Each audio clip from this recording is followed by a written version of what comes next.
तो कांग्रेस गुजरात में निश्चित ही जीत जाएगी।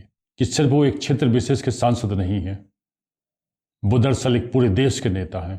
कि इस दौरान वो अपने साथ कैमरामैन लेके गए और नकली पायलट लेके गए। मनरेगा जैसी कई स्कीमें जो उन्होंने अपने शासन के दौरान लागू कराई थी, क्या उनके फुल टाइम पॉलिटिशियन होने का सबूत नहीं था?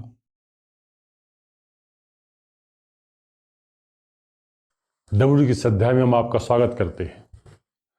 कांग्रेस के नेता राहुल गांधी अपनी बनी हुई या बनाई गई छवि को बहुत तेजी से ध्वस्त करने में जुट गए हैं।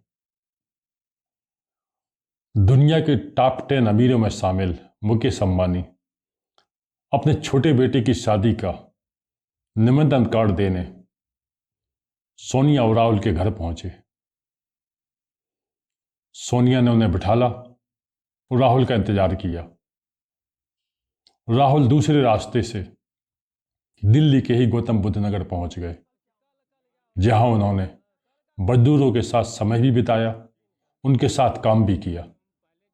यानी उन्होंने मुकेश अंबानी से मिलने की बजाय देश के आमजनों के बीच में अपना समय बिताना ज्यादा मुनासिब समझा। जिस तरह से रिचार्ज के चार्ज बढ़ा दिए गए हैं,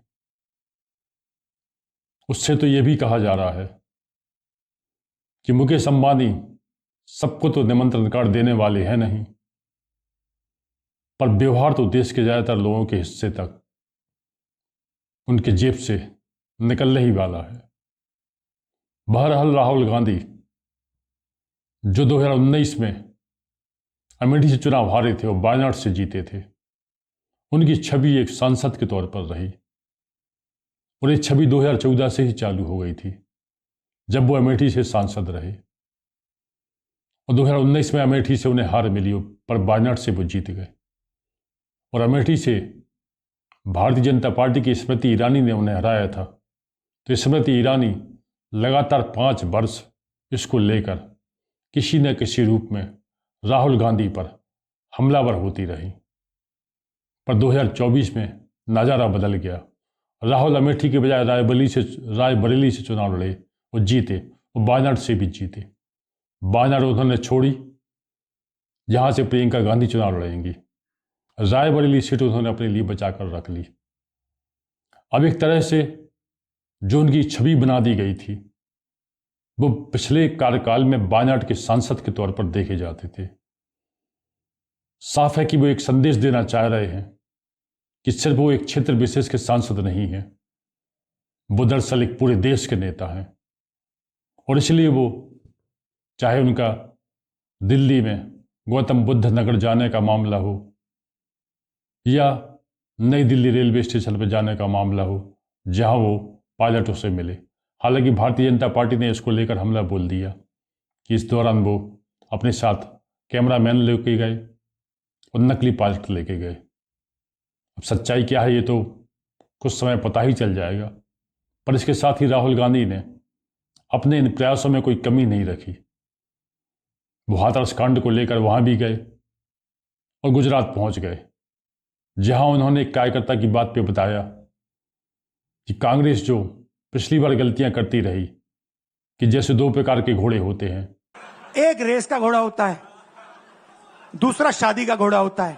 ये आप कभी कभी कांग्रेस पार्टी क्या करती है, रेस के घोड़े को शादी में भेज देती है और शादी के घोड़े को रेस में लगा देती है। तो उसने कहा ये आप बंद करा दीजिए, रेस के घोड़े को आप रेस दौड़ाइए और शादी के घोड़े को आप शादी में भेजिए। तो ये हमें गुजरात में करना है। जो रेस का घोड़ा है, जो तैयार है, दौड़ने के लिए तैयार है, उसको रेस में लगाना चाहिए। और जो हमारे शादी के घोड़े हैं, जो हैं, उनको हमें शादी में बारात में नचा देना चाहिए। इसके साथ ही कांग्रेस ने के कार्यकर्ताओं का मनोबल बढ़ाने के लिए उन्होंने कहा कि वो गुजरात जीतेंगे। और लिख के ले लो, कांग्रेस पार्टी की जो आत्मा है वो गुजरात के चुनाव में लड़ेगी और नरेंद्र मोदी और बीजेपी को गुजरात में जैसे हमने अयोध्या में हराया है, वैसे ही हम गुजरात में इनको हराने जा रहे हैं। और उनके 50% कार्यकर्ता ये मानते हैं कि वो गुजरात जीत जाएंगे। अब जो ये मानते हैं 50% कि वो गुजरात नहीं जीतेंगे, यदि मानने वाले ना मानने वालों को मना ले तो कांग्रेस गुजरात में निश्चित ही जीत जाएगी। पिछले लगभग 2014 के बाद से राहुल गांधी की इमेज जिस तरह से बनाई गई थी, कांग्रेस का ये आरोप है, भारतीय जनता पार्टी ने इसके लिए काफ़ी मेहनत की थी, काफ़ी खर्चा किया था। बड़ी बमुश्किल से उन्हें एक सांसद के तौर पर जाना जाता था, पर वो भी एक पार्ट टाइम पॉलिटिशियन के तौर पर। इसको लेकर भी राहुल ने अपने वक्तव्य जारी किए हैं, जिसमें उन्होंने कहा है कि मनरेगा जैसी कई स्कीमें जो उन्होंने अपने शासन के दौरान लागू कराई थी, क्या उनके फुल टाइम पॉलिटिशियन होने का सबूत नहीं था। और लोकसभा में उन्होंने मोदी की तरफ इंगित करते हुए कहा था कि इस बार वो गुजरात में उन्हें हरा देंगे।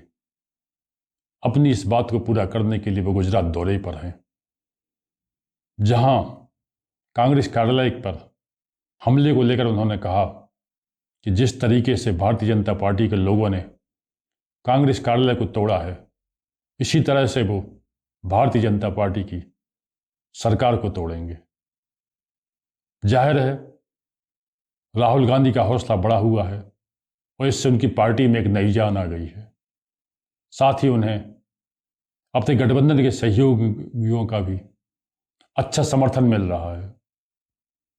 पर लोकसभा में राहुल गांधी के भाषण के बाद जब मोदी ने भाषण दिया था तो उन्होंने भी कहा था कि राहुल ये न भूलें कि उन पर भ्रष्टाचार के आरोप हैं और वो बेल पर हैं।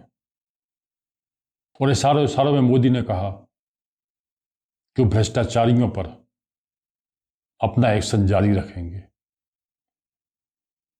अब इसको लेकर यह भी माना जा रहा है कि आने वाले समय में मोदी और यह सरकारी एजेंसियां भ्रष्टाचार के विरुद्ध अपनी मुहिम को तेज करेंगी। तो क्या इसकी आंच राहुल तक आएगी? आज की तारीख में यह अब इतना आसान नहीं रह गया है। पहले जिस तरीके से राहुल को लेकर मखौल बना दिया जाता था, जिस तरह से उनकी हर एक्टिविटी पर नज़र रखकर उनकी किसी भी एक्टिविटी को मजाक के रूप में बता दिया जाता था, वो कंडीशन अब बदल गई है और राहुल अब उल्टा प्रतिकार करने लगे हैं। उल्टा वो मोदी के कही हुई कई बातों को अपनी सभाओं में उठाकर मखौल उड़ा रहे हैं।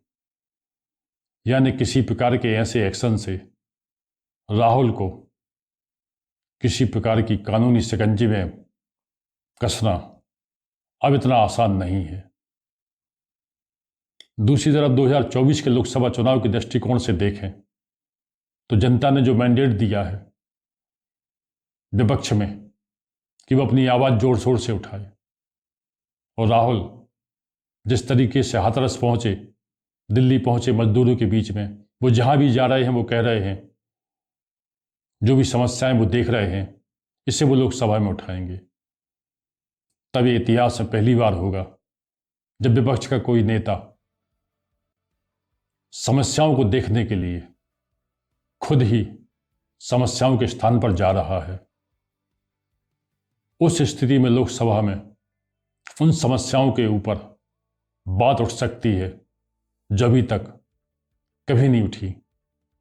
यदि ऐसा होता है तो जनता जिसने 2024 में मैंडेट दिया है कि मोदी तीसरी बार प्रधानमंत्री तो बने हैं, पर वो अपने सहयोगियों को साथ लेने को मजबूर हैं।